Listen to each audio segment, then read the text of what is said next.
Friends ని కూడా భోజనానికి తీసుకురండి. త్వరగా రండి అందరూ. అమ్మా అప్పుడేనా? 5 minutes తర్వాత వస్తానమ్మా. ముందు ఫోన్లో ఈ గేమ్ ని కంప్లీట్ చేయనివ్వు ప్లీజ్ మా. ఇంకా గేమ్ అవ్వలేదమ్మా, నువ్వు తినేయ్, మేము తర్వాత తింటాం. మమ్మల్ని ఆడుకొని. ఏం చేస్తున్నారా మీరందరూ? నన్ను చూడనివ్వండి. మీరు ఏ గేమ్స్ ఆడుతున్నారు? మేము మొబైల్ గేమ్స్ ఆడుతున్నామమ్మా. ఛీ ఛీ ఛీ, ఏం పిల్లలరా బాబు. ఈ రోజుల్లో అందరూ ఫోన్లు దాంట్లో ఉన్న గేమ్స్. మీ అందరూ బయట ఆటలు ఆడడమే మానేశారు. శరీరానికి వ్యాయామం లేకుండా పోయింది.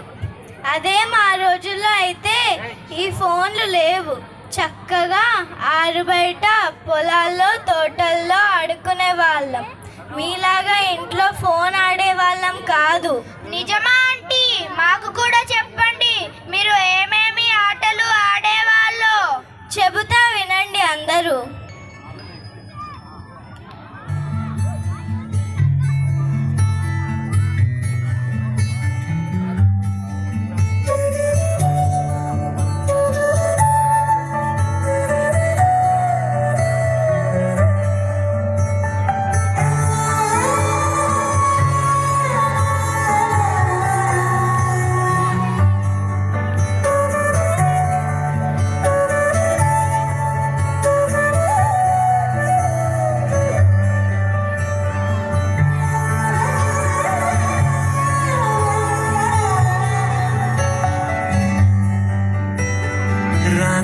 రాదే అనుపంటూ రాదే ఆడేస్తున్నా ప్రతి పూటి. వాడు వీడు అని తేడాలే లేదే, ఓ చోటే చేరి ఆడమే. అమ్మా నాన్నల్ని ఎంతో విసిగించి మాటే వినదంట వయసే. ఇప్పుడే గుర్తొస్తే అన్నీ వదిలేసి మా గుండె తిరిగేదా చోటే. అదే బాల్యం రమ్మన్నారాదే, కుస్తీ కంట జన్మ పెట్టిస్తుంటుంది స్నేహాలే. గుండె మీద వేసిపోయే పచ్చబొట్టెలే. ఆ రోజులు మళ్ళీ రావు, ఈ రోజుల్లో కానే కావు. అంతేలేని ఆనందాలు వెంటే వస్తే అంతే చాలు.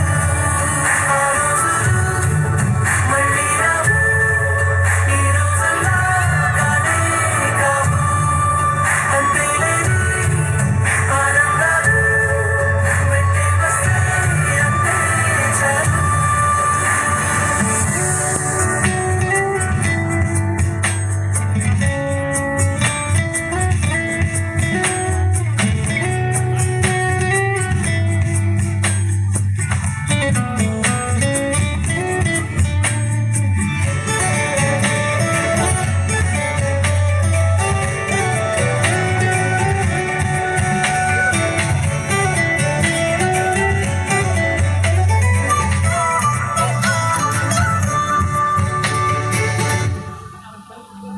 సొంత ఊరిలో కన్నవారితో ఉండే వేరేలే మనసంతా హాయిలే. ఎంత మారినా సాటి రావులే అమ్మమ్మ జీవన్నకే. చెప్పాలంటే ఎంతున్నాను నీ దాస్తమ్మ ప్రేమ, బయటే పెట్టే ధైర్యాలే లేవులే. మాలో మాకే ఎన్నున్నా చెయ్యి వేస్తే నా మీద ఎంతైనా తన్నేటి తీరులే. రోజుకోసారే